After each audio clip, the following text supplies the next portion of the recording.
ETF index mutual funds నేర్చుకుని stock మార్కెట్లో రాణించాలనుకుంటున్నారా? వెంటనే ఈ నెంబర్కి కాల్ చేయండి. నమస్తే రమగారు. నమస్తే జయ. రమగారు, పీరియడ్స్లో కొన్ని పనులు చేయమంటారు, కొన్ని పనులు చేయకూడదు అంటారు. అసలు పూర్వకాలం అయితే చక్కగా ఆ 5 రోజులు ఒక పక్కన కూర్చోబెట్టి పూర్తిగా రెస్ట్ ఇచ్చేవాళ్ళు, శరీరానికి మనస్సుకి కూడా. దాన్ని ప్రత్యేకించి ఒక ఆహారం కూడా తీసుకునేవాళ్ళు, అంటే సాత్విక ఆహారం తినాలి, అలాంటి నియమాలు కూడా ఉన్నాయి. సరే, రోజులు మారే, కాలంతో పాటు మనం కూడా పరుగులు పెడుతున్నాం, ఆడవాళ్ళు ఇంటికే పరిమితం కావట్లేదు కాబట్టి కొన్ని చిన్న చిన్న మార్పులు చేసుకున్నాం. కానీ కొన్ని విధానాలు మాత్రం మనం మార్చుకోం. ఫర్ ఎగ్జాంపుల్, పచ్చళ్ళు పట్టుకోకూడదు, లేకపోతే బీరువా పట్టుకోకూడదు. బీరువా పట్టుకోము, కూడదు ఏమో నాకు తెలియదు, కానీ తీయము, అన్నిట్లో చేతులు పెట్టేయము, ముఖ్యంగా పూజ చెయ్యము, పూజ గదిలోకే వెళ్ళాం. ఊడ్చే అవకాశం లేకపోతే అలా వదిలేస్తాం. పూర్తిగా అయిపోయిన తర్వాత స్నానం చేశాకే మనం అటువైపుకి వెళ్తాం. కానీ ఈ మధ్యకాలంలో కొన్ని సోషల్ మీడియాలో నేను చూస్తూ ఉన్నాను అమ్మగారు, ఎందుకు చేయకూడదు, తప్పేంటి, ఇది కూడా భగవంతుడు ఇచ్చిందే కదా, మొత్తం ఆయన బిడ్డలమే కదా, చేస్తే ఏమవుతుంది, నేను ఇలా చేసేసాను, నాకేం కాలేదు, నేను చాలా హ్యాపీగా ఉన్నాను, ఇలాంటి కామెంట్స్ చూస్తూ ఉన్నామండి. మీరు ఏదైనా చెప్తారా నాకు? కొన్ని విషయాలు ఎందుకు మాట్లాడుతూ ఉన్నామో తెలియకుండా మాట్లాడుతూ ఉంటాను జయ. సోషల్ మీడియా వచ్చాక మనకి ప్రతిదాని గురించి ప్రతి వాళ్ళు ఆడలేదు, మగలేదు, చిన్నలేదు, పెద్దలేదు, అన్నీ మాట్లాడేయాలి, అన్నీ అడిగేయాలి, అన్నీ చెప్పేయాలి, ప్రతిదీ చూపించేయాలి. ఏదనిపిస్తుంది అనిపిస్తే ఏ ఊహ వస్తే ఆ ఊహ ప్రతిసారి నేనైతే నాకు ఒక ట్యాగ్ లైన్ ఉంటుంది, ఫాలో యువర్ ఓన్ రిలీజియన్, నీ సొంత విధి, సొంత ధర్మం. మీ ఇంట్లో నీ ముందు వాళ్ళు ఏం చేశారో అది ఓకే, నీ పక్కన ఉన్న వాళ్ళు, నీ ఫ్రెండ్స్ ఎవరో, మేము ఇట్లా చేస్తాం, మీరు ఎట్లా చేయరా, ఎట్లా చేయకపోతే తప్పు, పాపం, అదేదో పాయింట్లు. ఈ పాయింట్లతోటి వీళ్ళేమో కాంప్లికేటెడ్గా అయిపోయి బోళ్ళని కాంప్లికేషన్స్ వచ్చి ఓసిడీలు వచ్చేసి పిచ్చి వెర్రి ఎత్తిపోయి జబ్బులు చేసి చచ్చిపోతున్నారు. ఏమనాలంటే ఒకసారి ఎంత దిక్కుమాలిన మాటలు మాట్లాడతారంటే, దేవుళ్ళు ఎందరు, వాళ్ళల్లో వాళ్ళకి తేడాలు. ఈ పూజలు నేను చేయకూడదు, 3 రోజులు చేయకూడదు, 5 రోజులు చేయకూడదు, 7 రోజులు చేయకూడదు, 8 రోజులు చేయకూడదు, ఇదొకటి. నేను 3వ రోజు ఇవాళ నేను గుళ్ళోకి వెళ్ళొచ్చా, నేను అక్కడికి వెళ్ళొచ్చా, సత్యనారాయణ వ్రతానికి నేను వెళ్ళకూడదని నీకు తెలుసు, నువ్వు అడుగుతావు. సోషల్ మీడియాలో అడగంగానే ఒక 5-6 పెద్దక్కయ్యలు ఎబ్బెబ్బే వెళ్ళకూడదండి అంటారు. కొంతమంది ఇంకొంతమంది చిన్నక్కయ్యలు ఎందుకు వెళ్ళకూడదండి, ఏమవుతుంది అంటారు. మీకు ఓన్ విల్లు లేదు, మొదట ఎవరికీ లేదు. సొంతంగా నేనేం చేయొచ్చు, ఏం చేయకూడదు అనే ఒక బుక్ లేదు మనకి. మన ఇంటికి ఒక రూల్ బుక్ ఉంది, ఆ చచ్చిన మన ఇంటి రూల్స్ మనం వినం. ప్రతి ఒక్కరికి ఉంటుందిగా, ప్రతి ఒక్కరికి ఇదైతే ఉంటుంది కదా. పీరియడ్ సమస్య ఈ సంవత్సరమే పుట్టింది కాదుగా, సోషల్ మీడియాతో పుట్ల, అది అనాదిగా దాంతోటే మనం బతికుంటున్నాం, మనం ఉన్నాం, అసలు అంతే కదా, అనాదిగా ఉన్నదే కదా. ముందు నుంచి ఫాలో అయ్యే వాటిలో అమెండ్మెంట్లు చేరుతూ వస్తూనే ఉన్నాయా. 50 ఏళ్ళ నాడు పీరియడ్ వస్తే కాలేజీ స్కూళ్ళకి వెళ్ళేవాళ్ళు కాదు, అసలు కాలేజీలే లేవు అప్పుడు, తర్వాత వచ్చినాయి. పీరియడ్స్లో ఉంటే ఏదో విడివిడిగా ఇంట్లో బయట కూర్చొని కాలేజీకి వెళ్ళి చదువుకొచ్చేవాళ్ళు. అందుకని కాలేజీ నుంచి రాగానే అందరూ బట్టలు మార్చుకునేవాళ్ళు. ఆఫీస్ తర్వాత ఆఫీసులు వచ్చాయి, ఉద్యోగాలకు వెళ్తున్నారు. మధ్యలో డ్యాన్స్ అయ్యి, ఎగిరి దూకు, షటిల్ ఆడు, బ్యాడ్మింటన్ ఆడు, ఇది వాడుకో, దానివల్ల అది కూడా ఆడేయచ్చు లాంటి యాడ్స్ కూడా చూసాం.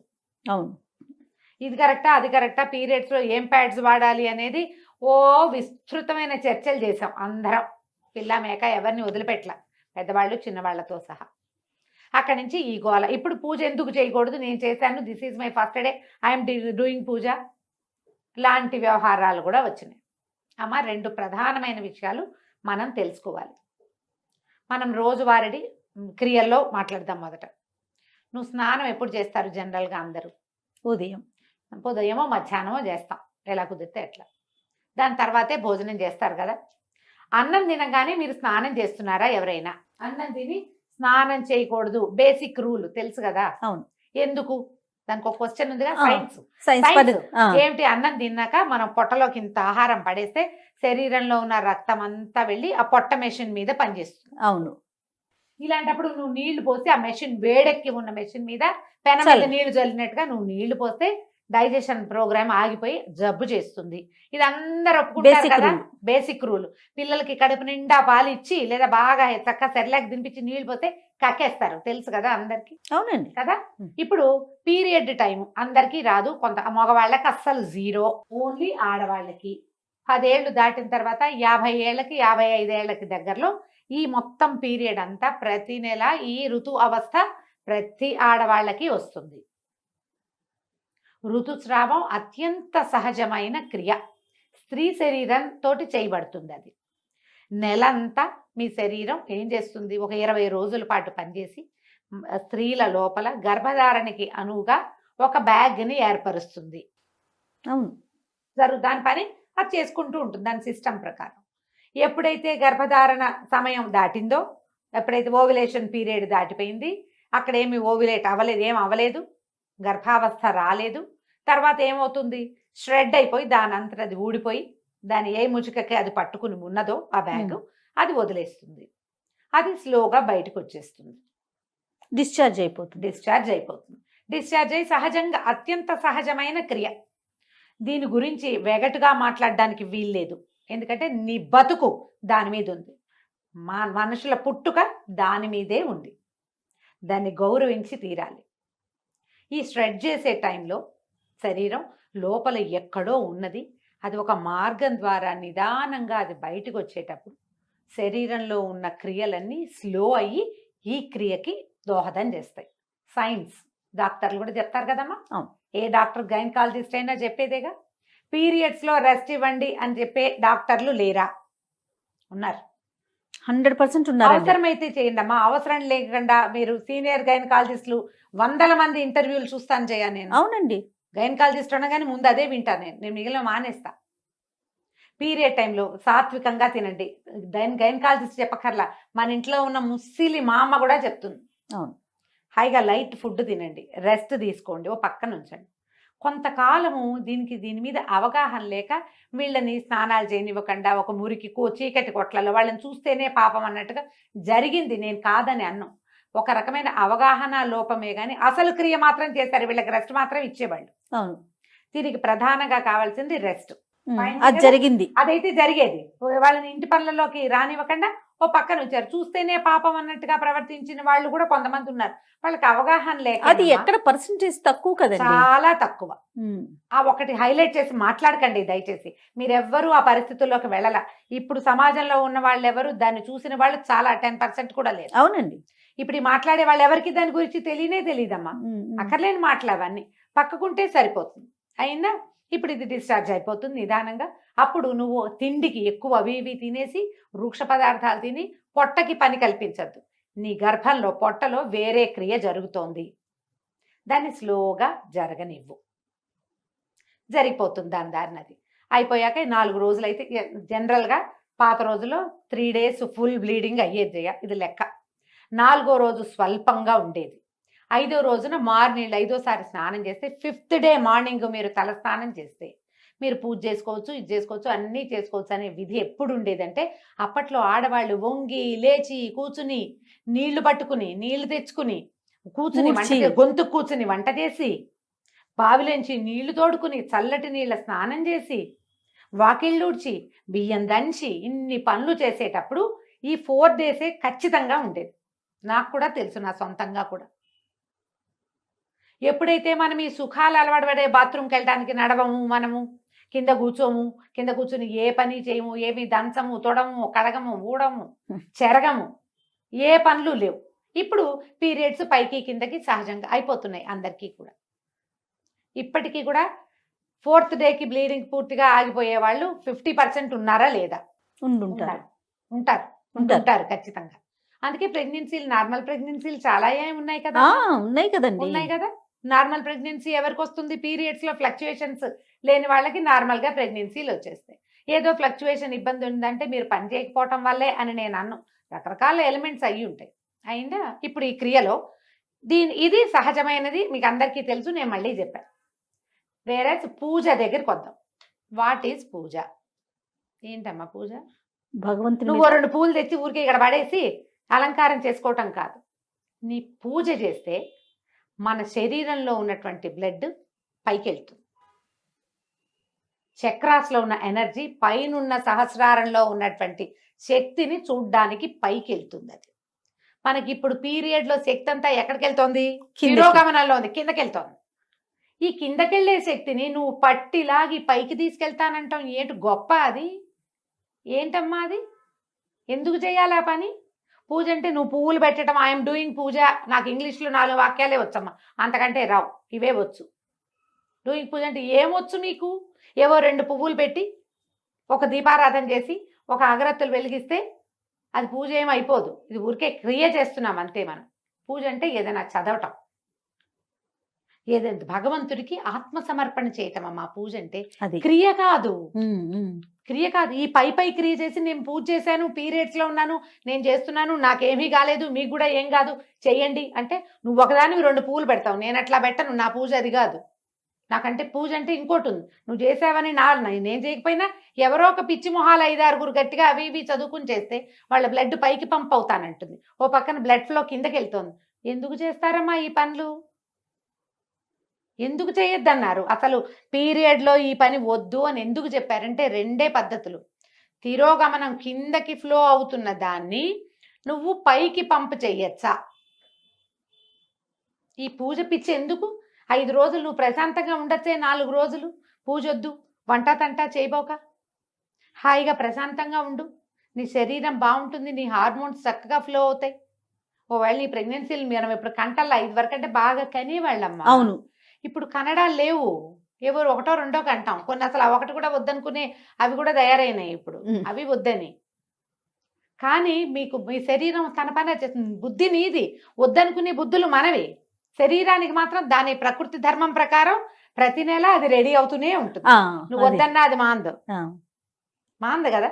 నువ్వు అదేం చేస్తుందో దాన్ని చేయని, అది ఏ రకంగా వెళ్తుందో దాన్ని వెళ్ళని వాళ్ళు. కానీ నీ ఐడియాస్ తోటి శరీర ధర్మాలని పాడు చెయ్యొద్దు. పూజ చేస్తే నాకేమీ కాలేదు, నాకేమీ కాదు అన్న నమ్మకం నీకుంటే నువ్వు నీ ఇంట్లో చేసుకో, దాన్ని ఫేస్బుక్లోను వాటిలోనూ పెట్టకు. నేను కొన్ని ప్రశ్నలు ఎప్పుడు ఎదుర్కొంటాను జయ. వాళ్ళ 4th డే నీ గుళ్ళోకి వెళ్తా, ఎప్పుడు వెళ్ళను ఎందుకు అడుగుతారమ్మా? నాకు తెలియక అడుగుతా. సొంతంగా డిసైడ్ చేసుకోరు మీరు. ఇది మీ పర్సనల్ థింగ్ కదా. అంతే నాకు కదా. ఎంత కోపం వస్తుందో జయ. అంటే ప్రశ్నలు అడిగితే మీ కోపం వస్తుందా? పెద్దవాళ్ళు మీరు ఇలా మాట్లాడచ్చా అంటారు రమ్మగారు. నువ్వు కూడా అంటావు. అవును, నువ్వు కూడా అదే మాట అంటావు. నేను అంటాను నీ సొంత పర్సనల్ థింగ్ నువ్వు ప్రతిసారి చేస్తావు. మీ ఇంట్లో మీ అమ్మ చెప్పింది, అమ్మమ్మ చెప్పింది, మేనత్త, అత్తగారులు అందరూ చెప్పుంటారు కదా, ఈ క్రియ ఉన్నప్పుడు ఇది చెయ్యకూడదు అని. నాతో అవుననిపించుకోవాలని మీరు ఎందుకు అనుకుంటారమ్మా? అసలు తప్పు కదా అది. నాకేం బ్లీడింగ్ లేదండి, నువ్వే డిసైడ్ చేసుకో. రెండో మనిషి నీకు అనుమానం ఉంది కాబట్టి నన్ను అడుగుతావు. అనుమానం ఎప్పుడు వస్తుంది జయ? అది తప్పని నీకు తెలిసినప్పుడు కాదు. అంతే కదా. అవునా కాదా? ఖచ్చితంగా. దయచేసి ఈ పీరియడ్స్కి ప్రవచనకర్తలు, పెద్దవాళ్ళు, ఆడవాళ్ళు మాట్లాడడం మానేయండి అమ్మా, స్పందించడం మానేయాలి. ఇది లాస్ట్ స్పీచ్. నేను మళ్ళీ ఇంకొకసారి పీరియడ్ మీద నీతో మాట్లాడి చేయ. పీరియడ్స్ గురించి ఇక నన్ను అడగద్దు, నేను చెప్పను. ఇవి వినడం వల్ల మీరు కేసులు చుట్టాలని నేనేమో అవి చూస్తున్నాను. ఇవి అతిగా మాట్లాడతారు, మగవాళ్ళు కూడా చెప్తున్నారమ్మా అక్కర్లేని మాటలు. ఎందుకు వచ్చింది ఇవి ఈ మాట్లాడడము? ఈ విన్న వాళ్ళలో ఒక్కొక్కళ్ళు భయస్సులు, పిరికి వాళ్ళు, పాపం మానసికంగా బలహీనలమ్మా. ఇవి విని భయపడి చచ్చి అదేదో ఎక్కడైనా అంటిందేమో, ఎదైందేమో, ఓసిడీకి లోనయ్యి జీవితాలు మిజరబుల్ చేసేసుకుంటున్నారు జయ. 40 పైన కేసులు మాట్లాడాను జయ ఈ ఒక్క విషయం మీద. నేను 40 కేసులు పై భాగం పైనే. ఒట్టి శుభ్రత అది కాదు, పీరియడ్ రిలేటెడే చచ్చిపోవడానికి సిద్ధమయ్యే కేసులు చూస్తున్నా నేను. సూసైడ్లు చేసుకుంటున్నారు, దాంట్లోకి వెళ్ళిపోతున్నారు. పిల్లలు కలిపేశారని, ముట్టు కలిసిపోయిందని, అదేదో కొంప మునిగిపోతుందని, ఆ 3 రోజులు వాడుకున్న బట్టలు మళ్ళీ వాడుకోకూడదని, గాజులు వేసుకున్న వాళ్ళు గాజులు కూడా తీసి బయట పారేయాలని, ఎన్నెన్నో మార్చాలి, ఇల్లంతా కడిగేసేయాలి, బట్టలన్నీ ఉతికేసేయాలి, దుప్పట్లన్నీ తీసి బయట పారేసేయాలి, పిల్లలు స్కూల్ నుంచి ఇంటికి వస్తే డేగ కళ్ళతో ఆ పిల్లలకి తల్లికి రిలేషన్ ఉండటల్లా ఇట్లా అవుతోంది. మీరందరూ మాట్లాడడం మానేయండి దయచేసి. అయితే అతివృష్టి రేపు అనావృష్టి చూస్తున్నాం. అవునా కాదా రమ్మగారు? ఎవరి ఇళ్లలో ఏముందో వాళ్ళ ప్రకారం వాళ్ళని పాటించుకోనివ్వండి దయచేసి. పీరియడ్స్ లో చేయొచ్చా అని ఎవరైనా అడిగితే అమ్మా, ప్రవచనకర్తలు మీరు మాట్లాడకుండా ఉంటే చాలా రకాల మానసిక సమస్యలకి అసలు సమాధానాలు లేని స్థితిలో వాళ్ళని పెట్టేసిన వాళ్ళం అవుతున్నాం. నేను కూడా ఇంక్లూడెడ్ జయ. నేను చెప్తున్నా కదా, చేసిన పాపం చెప్తే పోతుంది. ఇదే లాస్ట్ వీడియో జయ. ఇక మళ్ళీ పీరియడ్ రిలేటెడ్ ఇష్యూ క్వశ్చన్, ఏ పండగ గురించి నువ్వు పీరియడ్లో ఉంటే ఎప్పుడు చేసుకోవాలమ్మా? పోల్పాడ్యమి నాడు దీపం పెట్టాలి. పాడ్యం వెళ్ళిపోయి రోజు నువ్వు బయట ఉన్నావు, 5 రోజుల తర్వాత మార్గశిర మాసంలో దీపం పెట్టమని నేను చెప్పచ్చా నీకు? తప్పు కదా. వినాయక చవితి నాడు పీరియడ్ వచ్చింది, ఎప్పుడు చేసుకోవాలి? ఏమి ఒక సంవత్సరం మానేసి వచ్చే సంవత్సరం చేసుకోకూడదమ్మా. కాదు రమ్మగారు, వినాయక చవితి పూజ దగ్గర నుంచి దసరా నవరాత్రుల దగ్గర నుంచి ప్రతి దానికి ఈ ప్రశ్నే చూస్తూ ఉంటాం అయినా మనం. కార్తీక మాసం, అది కూడా కార్తీక మాసం 5 రోజులు దీపాలు, పీరియడ్ వచ్చింది మా ఇంట్లో దీపం ఎలా ఏమవుతుంది కొంప మునక? మానేసేయండి. తర్వాత పెట్టుకో. నీ స్థితి నీకు ఒకదానికే కాదు కదా, నీ చుట్టూతో ఉన్న ప్రకృతి కూడా తెలుసు కదా. ఎస్, పిల్లలుంటే పెట్టించండి, లేకపోతే మానేయండి. కేవలం కామెంట్లలో ప్రశ్నలు మీ దాకా తీసుకొస్తున్నారు అమ్మగారు, కానీ మీరు పర్సనల్ గా కూడా ఎన్నో ప్రశ్నలు మాట్లాడతా. ఎదుర్కోవాల్సి వస్తుంది, మాట్లాడాల్సి ఈ వస్తుంది. 5 రోజులు పెట్టుకోలేనమ్మా, ఇప్పుడు ఏం చేయనమ్మా, ఆ తర్వాత పెట్టుకోండి అమ్మా అని చెప్తా. ఇదే ఆన్సర్. అవునని చెప్పాలి జయ, కనీసం 30 మందికి చెప్పా ఈ మాట, తెలుసా? కార్తీక మాసం రోజు దీపం పెట్టుకోవాలి కదమ్మా, పీరియడ్ లో పెట్టుకోలేము, అప్పుడు ఎలాగమ్మా? మీ ఆయనతో పెట్టించండి. మొగుడు ఒప్పుకోకపోతే కొట్టుకు చేస్తారా మీ ఇద్దరు ఈ విషయం మీద? వదిలేయండి. ఈ పీరియడ్ ఇంత గోల్ చేస్తోందమ్మా, సహజమైన క్రియని ఎంత కాంప్లికేటెడ్ చేసేసుకుంటారు జయ. చిన్న పిల్లల ముందు, పెద్దవాళ్ళు మీరు అన్నట్లుగా అందరి ముందు మాట్లాడేయాల్సిన పరిస్థితి వచ్చేస్తుంది. అంటే అదేదో దాచేది కాదు, కానీ మాట్లాడుకోవాల్సిన అవసరం కూడా లేదు కదా. లేదు, మీ ఓన్ సిస్టమ్ ని ఫాలో అవ్వండి. ఎస్, కానీ స్ట్రిక్ట్ గా చెప్తున్నా నేను, పీరియడ్స్ సమయంలో చాలా అత్యవసరమైతే కానీ మీరు ప్రయాణాలు చేయొద్దు. సాధ్యమైనంత లైట్ ఫుడ్, సింపుల్ ఫుడ్ తీసుకోండి. సాధ్యమైనంత తక్కువ పని చేయండి. పూజ అని మీరు దేన్ని భావిస్తున్నారో, ఏదైతే మీలో ఆధ్యాత్మిక భావాల్ని పెంపొందిస్తుందో ఆ పని చెయ్యొద్దు. ఇట్స్ ఏ నో, మీన్స్ నోయే. ఆధ్యాత్మిక భావాల పెంపొందించడం అంటే బ్లడ్ ఊర్ధ్వగామి అవుతుంది, రక్తం పైకి వెళ్తుంది, అది చేయకూడదు. శరీరాన్ని దాని పని దాన్ని చేసుకొనివ్వండి. రైట్. నమస్తే. నమస్తే జయ.